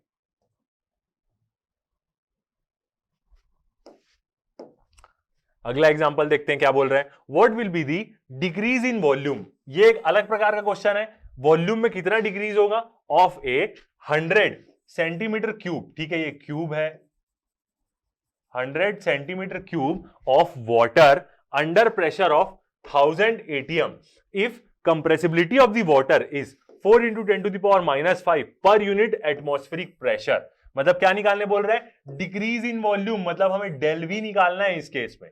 क्या क्या दिया है हमें, इनिशियल वॉल्यूम दिया है और कंप्रेसिबिलिटी दी है वाटर की। तो ये एक अच्छा क्वेश्चन है, इसमें हमें बहुत सारी एक दो चीजें नहीं जानने मिलेगी, जैसे प्रेशर का कन्वर्जन, वो सब चीज क्या है हमें देखने मिलेगी। ठीक है, तो चलिए क्वेश्चन को सॉल्व करते हैं। सबसे पहले गिवन वैल्यूज लिखते हैं, क्योंकि इसमें गिवन वैल्यूज का भी बहुत इंपॉर्टेंट रोल है। गिवन देखते हैं हमारा क्या क्या है। फर्स्ट क्या बोल रहा है, डिक्रीज इन वॉल्यूम। ठीक है, तो वो तो हमें पता है कि ऑब्वियस ही बात है, हमें क्या निकालना है, डेल वी निकालना है इस क्वेश्चन में। डेल वी हमें क्या करना है, कैलकुलेट करना है। ठीक है, ऑफ ए 100 सेंटीमीटर क्यूब। ठीक है, ये 3 साइड में आ गया, मगर ये क्या होगा, क्यूब होगा। Of 100 centimetre cube of water under pressure. यहां पे क्या है, 100 सेंटीमीटर क्यूब का पानी है और उसके ऊपर प्रेशर लग रहा है। ठीक है, जैसे मैंने बल्क मॉडुलस में आपको पढ़ाया था कि कैसे सॉलिड का बल्क मॉडुलस होता है और पानी को कैसे पिस्टन सिलेंडर के अंदर रख दें और उसमें प्रेशर लगाएं, तो उसका भी बल्क मॉडुलस हम निकाल सकते हैं। ये चीज मैंने आपको बताई। तो यहां पे वॉल्यूम क्या दिया है, उसका इनिशियल वॉल्यूम दिया है हमें। ठीक है, तो इनिशियल वॉल्यूम क्या दिया है हमें, V दिया है, और वो कितना दिया है 100 सेंटीमीटर क्यूब दिया है। तो अब हम सेंटीमीटर क्यूब में काम करते हैं क्या, नहीं, हम तो पूरा चीज मीटर में काम करते हैं। तो हमें क्या करना पड़ेगा, इसको मीटर में चेंज करना पड़ेगा। तो ये कितना हो जाएगा 100 × 10⁻⁻6 मीटर में चेंज करने के लिए, बिल्कुल 10⁻⁻6 मीटर क्यूब हो जाएगा। अब मैं क्या करता हूं, अच्छे से लिखता हूं इसको। ठीक है, 100 और 10⁻⁻ क्या है, -6 है हमारा। ठीक है, तो इसको नीचे ले लूंगा तो क्या हो जाएगा, ये 10⁻6 हो जाएगा। यहां पे जैसे मैं -6 को नीचे लूंगा और क्या होगा, यहां से मैं इसको कैंसल आउट भी कर सकता हूं। मैं यहीं पे इसको सिंप्लीफाई करके रख ले रहा हूं। ठीक है, 2 0 कट गया और यहां से 2 0 चले जाएगा, तो क्या बचेगा, सिर्फ 4 बचेगा। इसका मतलब क्या आएगा, हमारा वॉल्यूम मीटर में कितना आएगा, 10⁻4 बचा है बस, वो भी नीचे में, तो इसको ऊपर ले लेंगे तो 10⁻⁻4 मीटर क्यूब। ये क्या आ गया, हमारा वॉल्यूम आ गया। इसको हम सिंप्लीफाई करके पहले ही रख लिए, 10⁻⁻4 मीटर क्यूब वॉल्यूम आ गया हमारा। ठीक है, दूसरा गिवन डाटा देखते हैं अपना क्या दिया है। ठीक है, दूसरा गिवन डाटा क्या दिया है, अंडर प्रेशर ऑफ 1000 atm, मतलब वो जो 100 सेंटीमीटर क्यूब का जो पानी का जो वो है क्यूब है, वो प्रेशर है, कितना प्रेशर वो झेल रहा है, 100 atm का। अब 100 atm का मतलब क्या होता है, ठीक है, atm का मतलब क्या होता है, एटमॉस्फेरिक प्रेशर। atm का मतलब होता है एटमॉस्फेरिक प्रेशर। मतलब जैसे हम नॉर्मल जब अर्थ के सरफेस में खड़े रहते हैं तो हमारे ऊपर कितना प्रेशर लगता है, 1 atm का। 1 atm मतलब एक एटमॉस्फेयर जो मेरे ऊपर पूरा प्रेशर डाल रहा है वो 1 एटीएम का प्रेशर डाल रहा है। यहां पे 100 एटीएम का मतलब क्या है कि जो उसमें हम प्रेशर लगा रहे हैं वो 100 एटमॉस्फेरिक प्रेशर का मतलब एक प्रेशर का 100 गुना प्रेशर लगा रहे हैं हम उसमें। जो वातावरण हमारे ऊपर प्रेशर लगाता है ना उसका 100 गुना प्रेशर लगा रहे हैं हम उस पानी में, इसका मतलब ये तो एटमॉस्फेरिक प्रेशर। बट हमें क्या चाहिए, हमें तो सारी चीजें न्यूटन पर मीटर स्क्वायर में चाहिए, तो हमें क्या करना पड़ेगा, इसको कन्वर्ट करना पड़ेगा न्यूटन पर मीटर स्क्वायर में। ठीक है, तो कन्वर्ट करते हैं। तो यहां से यही कंसेप्ट नया आता है। प्रेशर क्या दिया है हमें, 100 एटीएम दिया है एटमॉस्फेरिक प्रेशर। तो हमें कन्वर्ट करने की चीजों को जानना पड़ेगा, यूनिट्स की कैसी होती हैं। तो यदि मैं 1 एटमॉस्फेरिक प्रेशर की बात करूं तो ये कितना होता है, 1.013 बार होता है। बार भी क्या होता है, बार BAR, ये भी एक प्रेशर की यूनिट होती है। तो 1 एटमॉस्फेरिक प्रेशर कितना होता है, 1.013 बार के बराबर होता है। और एक बार क्या होता है, 10⁵ पास्कल्स के बराबर होता है, जिसको हम किससे डिनोट करते हैं, PA से। और पास्कल का मतलब ही न्यूटन पर मीटर स्क्वायर होता है, इसका मतलब, और ये क्या होता है, न्यूटन पर मीटर स्क्वायर भी होता है। पास्कल न्यूटन पर मीटर स्क्वायर है, इसका मतलब हम उसको बोल सकते हैं 1 पास्कल। किलो न्यूटन पर मीटर स्क्वायर है तो उसको हम बोल सकते हैं किलो पास्कल। मतलब पास्कल का मतलब न्यूटन पर मीटर स्क्वायर ही होता है। तो हमें पहले क्या करना पड़ेगा, एटमॉस्फेरिक प्रेशर को बार में कन्वर्ट करना पड़ेगा। बार के बाद वो क्या हो जाएगा, पास्कल में आएगा। इसका मतलब यहां पे मैं P कैसे कैलकुलेट कर सकता हूं, 100 को 100 एटीएम है, इसको मैं पहले बार से मल्टीप्लाई करता हूं, 1.013 बार से मल्टीप्लाई कर 1.013। तो अभी किस में हो गया ये 1.013, अभी किस में हो गया, ये बार में हो गया अपना। ठीक है, अभी ये पूरा क्या हो गया, बार में हो गया। अब यदि मैं इसमें इंटू 10⁵ कर देता हूं तो अब ये हो जाएगा किसमें, न्यूटन पर मीटर स्क्वायर में हो जाएगा ये पूरा। यहां तक क्या हुआ, बार में 10⁵ मल्टीप्लाई कर दिया तो आ गया किसमें हमारा, न्यूटन पर मीटर स्क्वायर में आ गया। तो प्रेशर कितना हो जाएगा हमारा 1.013, और ये दोनों 10 को हम एक साथ ले लेते हैं, 1.013 इंटू 10⁵, 2 जीरो और है तो 67 न्यूटन पर मीटर स्क्वायर। ठीक है, तो ये क्या आ गया हमारा, प्रेशर आ गया न्यूटन पर मीटर स्क्वायर में। अब इस वैल्यू को हम यूज करेंगे किसके, बल्क मॉडुलस के फॉर्मूले में। ऊपर वाला नहीं रख सकते थे क्योंकि वो अलग यूनिट में। तो आपको समझ में आया कि एक एटीएम को आप कैसे न्यूटन पर मीटर स्क्वायर में कन्वर्ट कर सकते हैं। ठीक है, आगे बढ़ते हैं। तो 1.013 इंटू 10⁷ न्यूटन पर मीटर स्क्वायर आ गया। ठीक है, तो पॉज करके अब इसको नोट कर सकते हैं। ठीक है, आगे बढ़ेंगे हम, आगे बढ़ते हैं। अब जो सेकंड गिवन डाटा हमें दिया है, जो थर्ड चीज हमें दी है क्या, कंप्रेसिबिलिटी दी है। Compressibility of water is 4 into 10⁵ per unit atmospheric pressure. ये जो हमें दिया है ना, अब इसको हम देखते हैं। तो हमें क्या वैल्यू दी है, हमें कंप्रेसिबिलिटी की वैल्यू दी है। इसका मतलब कंप्रेसिबिलिटी हम कैसे डिनोट किए थे, K से डिनोट करते थे, क्योंकि बल्क मॉडुलस हम किससे डिनोट करते हैं, B से। और वो क्या दिया है हमें, 4 इंटू 10⁻⁻5। ठीक है, पर यूनिट एटमॉस्फेरिक प्रेशर मतलब पर यूनिट एटीएम दिया है। ये भी एटमॉस्फेरिक प्रेशर के टर्म में ही है, याद रखिएगा। ठीक है, तो अब मैं क्या करूंगा, मेरे को पता है कि बल्क मॉडुलस क्या होता है हमारा। बल्क मॉडुलस क्या होता है, कंप्रेसिबिलिटी का रेसिप्रोकल होता है। तो बल्क मॉडुलस इक्वल टू कितना हो जाएगा, 1/K। ठीक है, कंप्रेसिबिलिटी का मैं रेसिप्रोकल कर दूंगा तो क्या आ जाएगा, मेरा बल्क मॉडुलस आ जाएगा। ठीक है, तो यहां पे K की वैल्यू क्या हो जाएगी, ये पूरी वैल्यू नीचे आ जाएगी, 4 इंटू 10⁻⁻5। और पर यूनिट एटीएम था, तो जब मैं खुद इसको उल्टा कर दिया तो क्या हो जाएगा, एटीएम ऊपर आ जाएगा। अब ये किसके फॉर्म में आ गया, एटीएम्स में आ गया। पर यूनिट एटीएम था, पहले एटीएम नीचे था। बल्क कंप्रेसिबिलिटी, जब मैं बल्क मॉडुलस निकाला तो उसको उल्टा कर दिया तो एटीएम ऊपर आ गया। अब ये एटीएम के टर्म में आ गया। ठीक है, अब इसी को मैं क्या करूंगा और अच्छे से सिंप्लीफाई कर देता हूं। ठीक है, कैसे, 1/4 को यदि मैं डिवाइड करूंगा तो कितना आता है, 0.25। हाँ, 0.25 आएगा।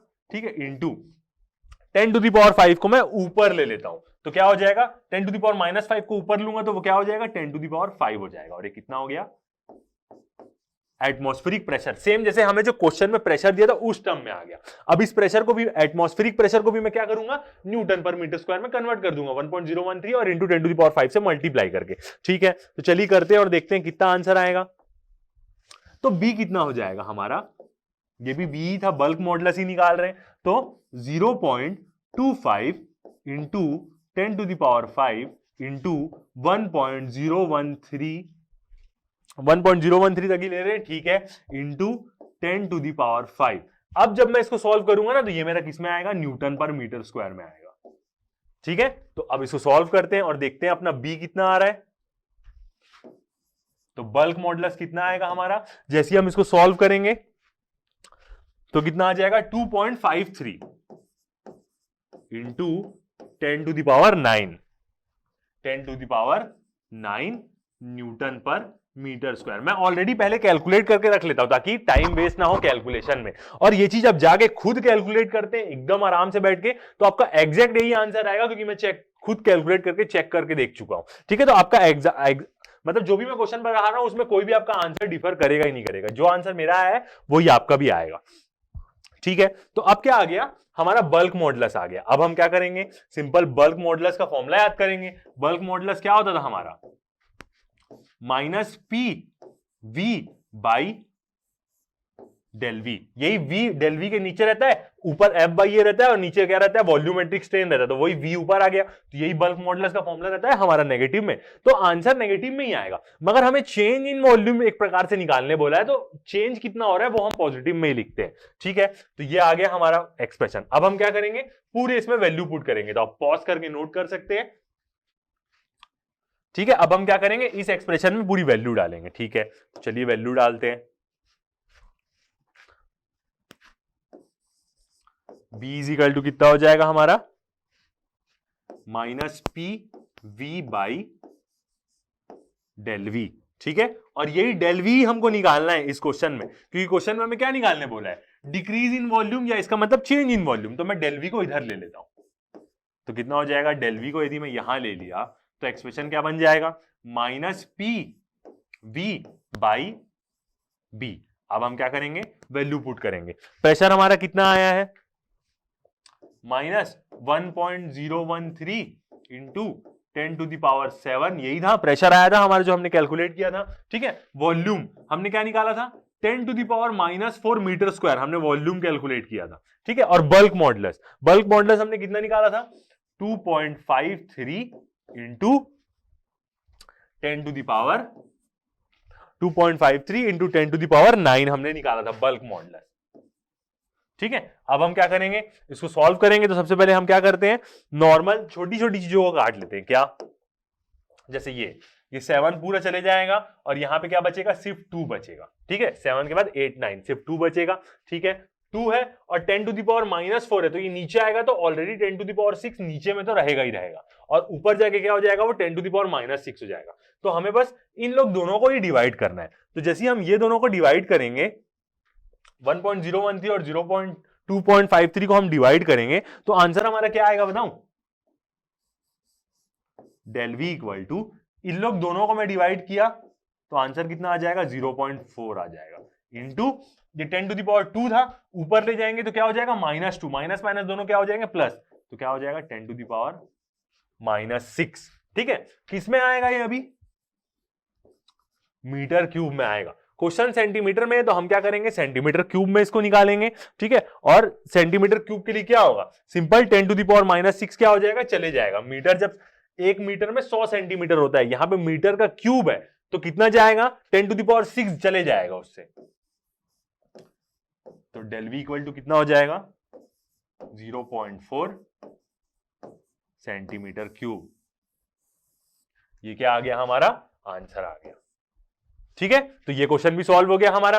पॉजिटिव में लिखेंगे, माइनस साइन हम पूरा लेके चल रहे थे, ठीक है। आंसर माइनस में भी आएगा, इसका मतलब वो क्या बताया, माइनस में कि वॉल्यूम कम हो रहा है, इसका मतलब वो बता रहा है। बट हमें डिक्रीज इन वॉल्यूम एक प्रकार से क्या निकालना है, चेंज निकालना है, कितना फर्क आ रहा है ये बताना है। तो इसलिए हम क्या बोलते हैं, पॉजिटिव में बोलेंगे उसको। 0.4 आएगा नेगेटिव में, सही आएगा, इसका मतलब क्या बता रहे हैं कि वॉल्यूम कम हो रहा है, वो ये बता रहा है। बट हम चेंज बताएंगे तो क्या बोलेंगे, 0.4 सेंटीमीटर क्यूब का चेंज हो रहा है, और वो चेंज किसमें हो रहा है, कम हो रहा है, इसलिए ऐसा चेंज हो रहा है, ठीक है। तो ये क्वेश्चन भी हमारा बन गया। अब एक लास्ट क्वेश्चन देखते हैं हम अपने इस चैप्टर का।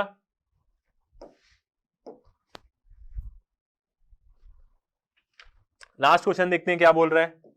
ये भी थोड़ा अलग प्रकार का क्वेश्चन है। A material having Poisson ratio 0.2, एक मटेरियल है जिसके पॉइजन रेशियो म्यू की वैल्यू दिया है। A load is applied it due to which it suffers longitudinal strain of 3 into 10⁻³ मतलब क्या बोल रहा है, एक मटेरियल है जिसका पॉइजन रेशियो 0.2 है और उसमें ऐसा लोड अप्लाई हो रहा है कि उसमें लॉन्गिट्यूडनल स्ट्रेन आ रहा है। कितने का स्ट्रेन आ रहा है, 3 इंटू 10⁻³ का, कोई यूनिट नहीं होती स्ट्रेन की, याद रखेगा, इतना उसमें स्ट्रेन आ रहा है। लॉन्गिट्यूडनल स्ट्रेन का मतलब क्या होता है, एप्सिलॉन एन, मतलब क्या, del L by L, del L by L की वैल्यू है, ठीक है। Then find out the percentage change in the volume, percentage change निकालना है हमें वॉल्यूम में यहां पे, ठीक है, निकाल सकते हैं। चलिए सॉल्व करते हैं इसको। सबसे पहले हम देखते हैं हमें क्या क्या गिवन वैल्यू दी है, ठीक है, गिवन वैल्यूज को लिखते हैं। फर्स्ट हमें क्या दिया है, म्यू दिया है, पॉइजन रेशियो को हम म्यू से डिनोट करते हैं, जो कितना बोल रहा है, 0.2 बोल रहा है, ठीक है, 0.2 दिया है म्यू हमें। और क्या बोल रहा है, suffers longitudinal strain, longitudinal strain की वैल्यू दी है। लॉन्गिट्यूडनल स्ट्रेन मतलब क्या होता है, एप्सिलॉन एल, इसका मतलब क्या होता है, ये डेल एल बाई एल, और उसकी वैल्यू कितनी दी है हमें, 3 इंटू 10⁻³ ये क्या दी हमें, लॉन्गिट्यूडनल स्ट्रेन की वैल्यू निकालने बोली। और हमें कैलकुलेट करने क्या बोल रहा है, परसेंटेज चेंज इन वॉल्यूम, इसका मतलब डेल वी बाई वी का परसेंटेज चेंज हमें निकालने बोला है क्वेश्चन।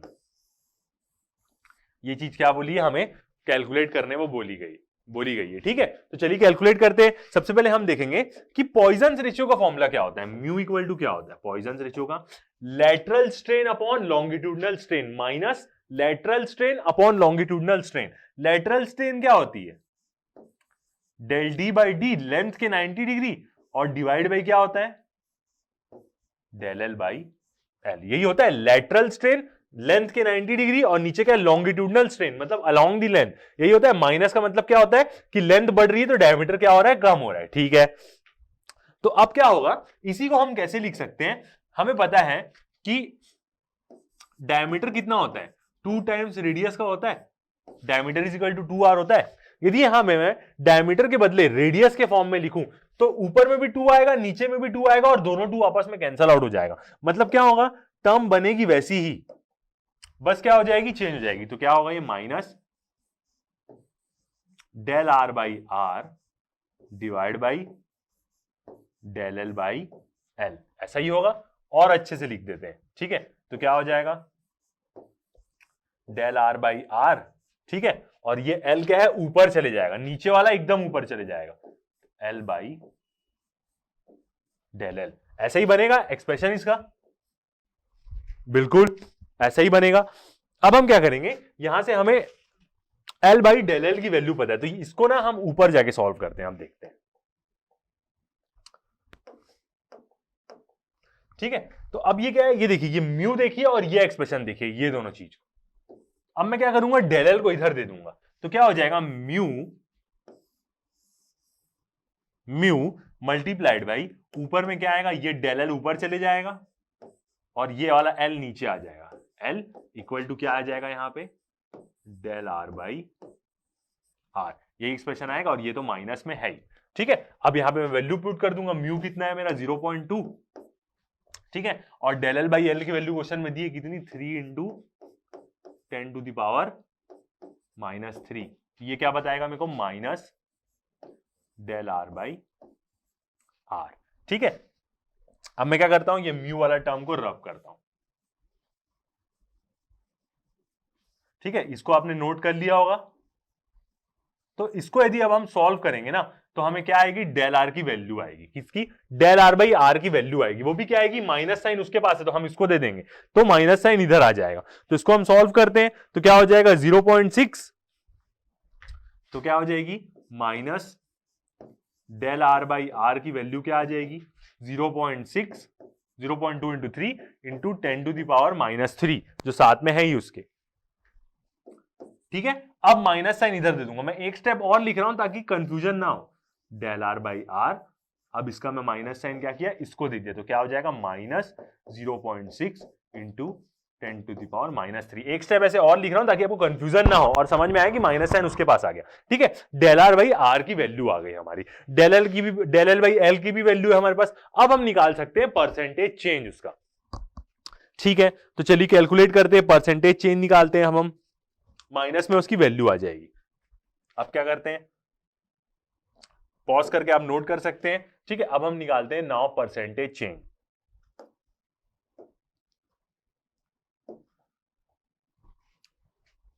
ठीक है, नाउ